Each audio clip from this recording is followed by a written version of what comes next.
राष्ट्रीय लोक जनता दल (आरएलजेडी) के उपेंद्र कुशवाहा लाइव वाराणसी की जन्मभूमि सीतामढ़ी में लोकसभा क्षेत्र स्तरीय महारैली को संबोधित करते हुए आज माता सी की पावन जन्मभूमि सीतामढ़ी में पार्टी के लोकसभा क्षेत्र स्तरीय महारैली को संबोधित किया। इस दौरान भारी संख्या में जनता जनार्दन ने उपस्थित होकर आशीर्वाद दिया। समाज के लोग हैं, जो दलित समाज के लोग हैं, जो पिछड़ा अति पिछड़ा समाज के लोग हैं, महिलाएं हैं। हाई कोर्ट और सुप्रीम कोर्ट में अपवाद के लिए कभी कभी इन वर्गों से कोई जज बन जाता है। एक आध अति पिछड़ा समाज का, दलित समाज का, महादलित समाज का, महिलाएं एक आध कभी कभी हाई कोर्ट और सुप्रीम कोर्ट में जज बनता है। तो सबसे महत्वपूर्ण न्याय की जगह वहां नहीं बनता है जज इन वर्गों से। क्यों नहीं बनता? इसलिए नहीं बनता है कि जज बनने की जो वहां प्रक्रिया है, जो व्यवस्था है, वह व्यवस्था न्यायपूर्ण नहीं, वह व्यवस्था बिल्कुल न्यायपूर्ण नहीं है। जो लोग पहले से जज हैं, रिटायर करने वाले होते हैं, उन्हीं के हाथ में ताकत है।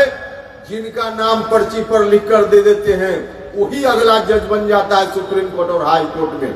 और जब तक ऐसी व्यवस्था रहेगी तो कोई गरीब परिवार का जज बनेगा क्या? नहीं बनेगा। और जो व्यवस्था है, उस व्यवस्था का परिणाम है कि नहीं बन रहा है, और उसमें सिर्फ अति पिछड़ा दलित या महिलाएं ही जज नहीं बन रही, ऐसा नहीं है। जो व्यवस्था है वहां, उस व्यवस्था के तहत कोई गरीब परिवार का, ब्राह्मण परिवार का ही कोई नौजवान, कोई भूमिहार परिवार का नौजवान, कोई राजपूत परिवार का नौजवान भी पढ़ने में चाहे जितना तेज हो, अगर गरीब परिवार से आता है, कोई पहुंच नहीं है उसकी, पैरवी नहीं है उसकी, तो वह भी सुप्रीम कोर्ट और हाई कोर्ट में जज नहीं बन सकता है। आज यही व्यवस्था है, और इसी का परिणाम है कि देश भर में सिर्फ 300 साढ़े 300 परिवार के लोग ही अधिकांशतः सुप्रीम कोर्ट और हाई कोर्ट में जज बन रहे हैं। हमने इस व्यवस्था के खिलाफ उस वक्त भी आवाज उठाने का काम किया था। और याद होगा 2018 में हमारे प्रधानमंत्री जी का ध्यान उस पर गया था, और भारत की सरकार ने निर्णय लिया उस व्यवस्था में परिवर्तन आवश्यक है। परिवर्तन उस वक्त पार्लियामेंट से किया भी गया, लेकिन इतनी बड़ी संस्था है सुप्रीम कोर्ट, इतनी ताकतवर संस्था है कि कई बार भारत सरकार के निर्णय को भी बदल देती, और बदल दिया। पार्लियामेंट से पारित हुआ, भारत की सरकार ने हमारे प्रधानमंत्री जी के नेतृत्व में कुछ नई व्यवस्था लाई सुप्रीम कोर्ट और हाई कोर्ट में जज बनाने की, लेकिन सुप्रीम कोर्ट में बैठे हुए जज साहब ने एक कलम से खारिज कर दिया और कहा कि हम इसको नहीं मानते। अब समझिए कितनी बड़ी संस्था है। भारत सरकार के निर्णय को भी पलटने की ताकत उसके पास है, संविधान ने उनको दिया है। तो इतनी बड़ी जो संस्था है, उस संस्था में जब तक दलित परिवार का व्यक्ति जज नहीं बन रहा है, जब तक अति पिछड़ा परिवार का जज नहीं बन रहा है, जब तक महिलाएं जज नहीं बन रही, जब तक गरीब किसी जात का हो जज नहीं बन रहा है, तब तक यह व्यवस्था अन्यायपूर्ण है कि नहीं है अन्यायपूर्ण, तब तक पूरे तौर पे अन्यायपूर्ण है। और हम उस वक्त भी इस मांग को उठाते थे, और आगे आने वाले दिनों में बिहार में जितनी ताकत उपेंद्र कुशवाहा को मिलेगी, किसी भी रूप में इन सवालों को लेकर उपेंद्र कुशवाहा हमेशा मजबूती से आगे भी सवाल उठाता रहेगा। हम आपको बताना चाहते हैं, तो इन तमाम मुद्दों को लेकर आगे बढ़ने का काम करना है। इसलिए आप सब लोगों से हम ताकत मांगने आए, आप सब लोगों से आग्रह करने आए। जब जब जरूरत पड़ी है आपने ताकत देने का काम किया, जब जब जरूरत पड़ी है आपने ताकत देने का काम किया। हमारा ध्येय नहीं है, जैसा कि हमने प्रारंभ में भी कहा, कि कौन व्यक्ति यहाँ से मेंबर पार्लियामेंट हो जाए, ध्येय हमारा नहीं। हम तो 40 में 40 पूरे प्रदेश में हमारी पार्टी का फैसला है कि बिहार में 40 में 40 लोकसभा की सीटें हैं। तमाम जगह हम अपनी तैयारी करें, हमारी पार्टी का संगठन हर जगह मजबूती से खड़ा हो, ताकि गठबंधन में जहां जहां हमारी पार्टी की ओर से उम्मीदवारी होगी वहां उनको जिताने का काम हमारे लोग करेंगे, और जहां जहां एनडीए गठबंधन में दूसरे दलों की ओर से उम्मीदवारी होगी वहां भी मजबूती से उनको जिताने का काम हमारे लोग करेंगे। तो उस हिसाब से 40 में 40 जगह हमारी तैयारी है।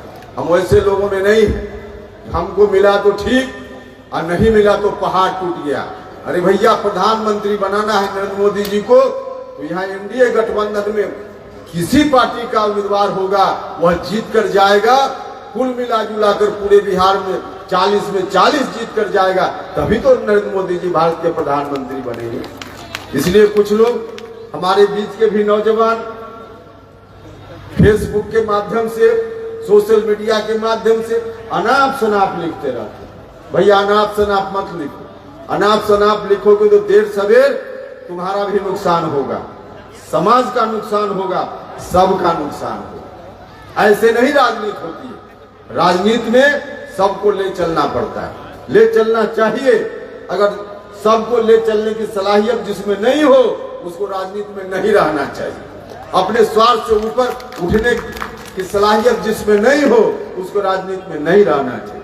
हाँ, जो लोग हैं, व्यक्तिगत महत्वाकांक्षा भी होती है, रहनी चाहिए व्यक्तिगत महत्वाकांक्षा, लेकिन जहां चुनाव करना हो, चुनना हो कि व्यक्तिगत महत्वाकांक्षा और समाज की इच्छा आकांक्षा दोनों में जब टकराव हो, तो समाज की इच्छा आकांक्षा को ऊपर रखना चाहिए, व्यक्तिगत महत्वाकांक्षा को पीछे रखना चाहिए।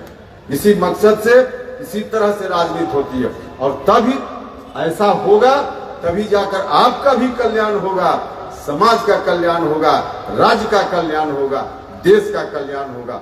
तब जाकर अच्छा समाज बनेगा, तब जाकर अच्छा समाज बनेगा। तो आज की तारीख में इसी मिशन को लेकर हमारी पार्टी आगे चल रही है। समाज के तमाम जाति धर्म के लोगों को जोड़ते हुए आगे बढ़ना है।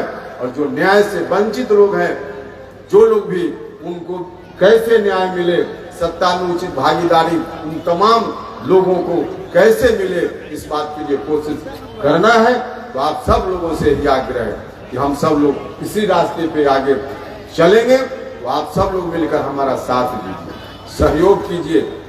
तमाम जाति धर्म के लोग आज इस कार्यक्रम में आप उपस्थित हैं, मैं सब लोगों से कहना चाहता हूँ। और जो लोग नहीं भी उपस्थित हैं, आपके माध्यम से मैं इस जिला के तमाम लोगों से, तमाम जिला वासियों से आग्रह करना चाहता हूँ कि आप सब लोग मिलकर साथ दीजिए, सहयोग कीजिए और एनडीए गठबंधन के उम्मीदवार को भारी मतों से जिताकर भेजने का काम कीजिए, ताकि नरेंद्र मोदी जी भारत के प्रधानमंत्री बन पाए। और नरेंद्र मोदी जी भारत के प्रधानमंत्री बनेंगे, इसमें अब कोई कंफ्यूजन भी बहुत नहीं है, बहुत कंफ्यूजन नहीं है।